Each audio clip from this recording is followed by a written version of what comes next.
8 horas.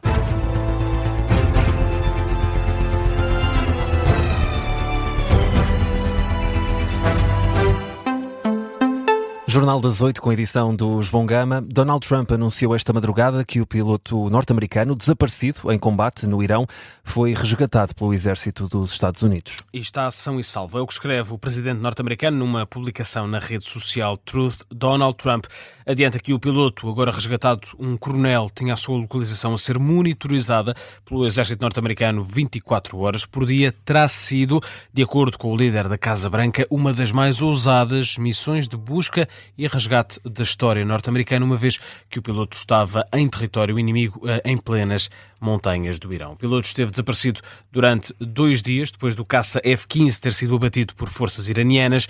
Era quem faltava resgatar, uma vez que o piloto principal tinha sido resgatado pouco depois do caça ter sido abatido em combate. O New York Times adianta que centenas de forças especiais norte-americanas estiveram envolvidas nesta operação e conta alguns bastidores desta operação. Esta noite, aeronaves de ataque dos Estados Unidos terão bombardeado uma cadeia de comboios iraniana, enquanto forças norte-americanas entravam em confronto armado para resgatar o piloto dos Estados Unidos. É o que contam 2 antigos oficiais militares de alta patente que terão sido informados sobre esta operação.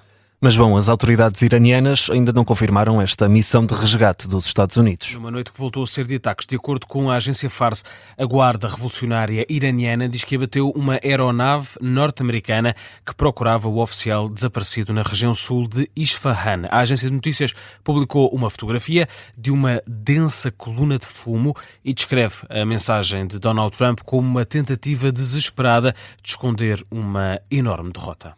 Ainda na atualidade internacional, Cuba descarregou ontem 730 mil barris de petróleo vindo da Rússia. O que equivale, João, a 100 mil toneladas de combustível. As operações foram iniciadas na semana passada, ficaram ontem, sábado, concluídas. O diretor da imprensa estatal de petróleo de Cuba sublinha que não é uma solução definitiva, mas que vem trazer algum alívio à situação energética do país. O petroleiro russo Anatoly Kolotkin, que atracou na terça-feira na ilha de Cuba, é o primeiro carregamento deste tipo a chegar à ilha nos últimos 3 meses. O país está neste momento a atravessar uma grave crise energética devido ao bloqueio petrolífero dos Estados Unidos da América. E hoje, dia 5 de abril, é domingo de Páscoa. O Papa Leão XIV preside hoje às celebrações pela primeira vez no seu pontificado. A missa é celebrada daqui a pouco, às 10h15 da manhã, na Basílica de São Pedro, menos uma hora, em Lisboa. Um pouco mais tarde vai acontecer a bênção Urbi et Orbi na Praça de São Pedro. Já em Lisboa será o Cardeal Patriarca Rui Valério a presidir a missa na Sé de Lisboa, quando forem 11h30 da manhã. As celebrações acontecem em plena guerra no Médio Oriente e na Europa. Foram esses os temas destacados ontem na homilia da Vigília Pascal do Bispo de Setúbal. O cardeal Américo Aguiar pediu um sobressalto aos católicos face ao sofrimento do mundo, dando como exemplo as guerras em todo o mundo e também os números oficiais sobre as violações em Portugal. E vamos a um balanço da Operação Páscoa. 14 pessoas morreram até agora nas estradas portuguesas. Balanço do dia de ontem. Até ao final do dia de ontem há esse número de vítimas mortais. A GNR adianta que é o registro mais grave dos últimos 3 anos e o dobro do que tinha sido registado, por esta altura, no ano passado. Já se contam 2.000 acidentes neste fim de semana festivo. O capitão Pedro Antunes manifesta por isso algum desânimo com os números deste ano. Sem dúvida. Estes números não são felizes, sobretudo por uma época em que está marcada essencialmente pela união familiar e passagem da Páscoa, pelo que a GNR continuará firme na estrada, ou neste caso, nos principais eixos rodoviários, sobretudo agora a preparar o regresso. O capitão Pedro Antunes, num registro captado pela RTP, o excesso de velocidade, o consumo de álcool, também a condução ao telemóvel, são as contraordenações mais comuns. A GNR vai estar na estrada até segunda-feira. E vamos ao desporto. Empate dramático no Dragão. Os azuis e brancos receberam esta noite o Famalicão e, João, 2-2 foi o resultado final. Dramático de facto, João. O Futebol Clube do Porto inaugurou o marcador por Alberto Costa. O Famalicão ainda empatou com um gol de Sorriso, mas já depois do tempo regulamentar. Depois dos 90 minutos, 2 golos, Seco Fofana repôs a vantagem para os Dragões, mas mesmo ao cair do pano, 90+10, Rodrigo Pinheiro marcou para a equipa do Famalicão. Francisco Farioli não escondeu a desilusão no final do jogo. O treinador do Futebol Clube do Porto criticou a falta de empenho dos jogadores e também a arbitragem. Como já vos disse, a área de interpretação está sempre a mudar muitas vezes. Há um momento em que o puxão é suficiente e na semana seguinte já não é suficiente. Mas o maior problema é a direção que esta decisão toma. E eu já vos disse, e até podem tirar daqui um bom título, a zona cinzenta tem estado a tornar-se verde. Aliás, é verde desde o início da época.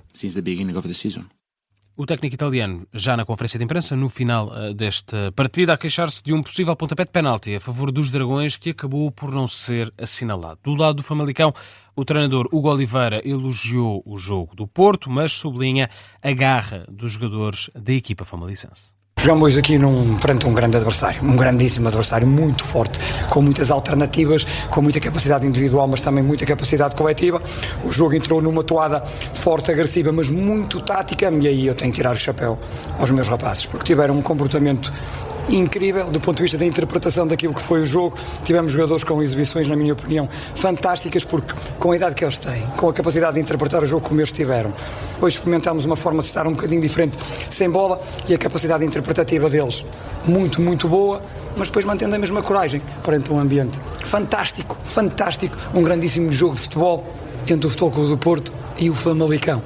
Contas feitas, Futebol Clube do Porto 2, Famalicão 2. Este resultado ajuda a relançar as contas do campeonato. O Sporting, que tem ainda um jogo em atraso, está a 5 pontos dos Dragões. O Benfica, que joga amanhã, está a 3 do Sporting e a 8 do Futebol Clube do Porto. O campeonato fica bem quentinho até ao final. Ainda de olhos na arbitragem, o antigo árbitro internacional, Pedro Henriques, não dá razão a Francesco Farioli, como ouvíamos há pouco aqui nas críticas.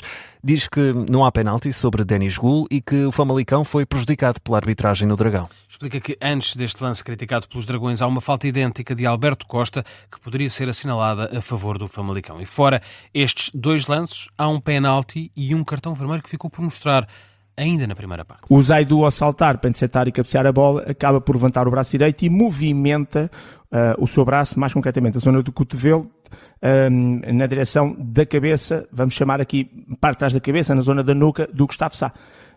E fica claramente um pontapé de penalti por assinalar, porque é uma entrada negligente na maneira como aborda, e depois amarelo ou vermelho, conforme, se for excessiva, cartão vermelho. Quando a entrada é só negligente, este só entre aspas, é punido com cartão amarelo. Ora, claramente penalti, claramente cartão amarelo por esta entrada negligente usando o braço, e neste caso concreto o cotovelo, acertando em cheio na nuca, com um movimento que é deliberado e no sentido dessa mesma nuca, e portanto faltou aqui a intervenção do VAR. A análise de Pedro Henriques, que dá nota 4 à equipa de Sérgio Guelho. Ainda esta noite, o Sporting de Braga venceu em Moreira de Cónegos. Braga 1, Moreirense 0. Os bracarenses consolidam assim o quarto lugar, têm 49 pontos, são mais 4 que o Gil Vicente e o Famalicão, e tem também um jogo em atraso, ou seja, a vantagem pode passar assim a 7 pontos. O golo único do jogo de ontem foi apontado pelo espanhol Fran Navarro. O Moreirense, por sua vez, somou a terceira derrota consecutiva, está na 9ª posição com os mesmos pontos que o Vitória de Guimarães. São temas em destaque na edição de O Campeão é para ouvir depois das 11h30 da manhã.